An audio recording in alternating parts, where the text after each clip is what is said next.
विविध योजनांचा लाभ घेऊन विकसित शेती करा. किसान सन्मान कार्यक्रमात डॉक्टर विजयकुमार गावित यांचे आवाहन. विविध घटकांना प्रगतीपथावर आणण्याबरोबर भारतीय जनता पार्टीच्या युती सरकारने शेतकऱ्यांना देखील विविध योजनांचा लाभ दिला असून आर्थिक आधार उपलब्ध करून दिले आहेत. शेतकऱ्यांनी त्या योजनांचा लाभ घेऊन आधुनिक तंत्रांची जोड देत विकसनशील शेती करण्याचे मार्ग अवलंबले पाहिजे, असे आवाहन महाराष्ट्राचे माजी आदिवासी विकास मंत्री तथा आमदार डॉक्टर विजयकुमार गावित यांनी केले. नंदुरबार कृषी विज्ञान केंद्र कोळदा येथे किसान सन्मान समारोह संपन्न झाला.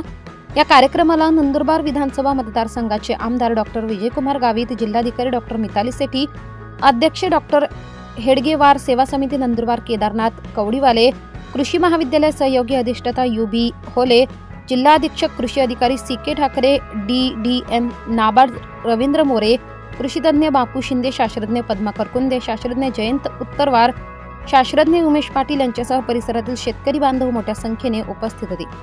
या कार्यक्रमाप्रसंगी आमदार डॉक्टर विजयकुमार गावित यांनी उपस्थित शेतकऱ्यांना विकसित शेती कशी करावी या संदर्भात मार्गदर्शन केले.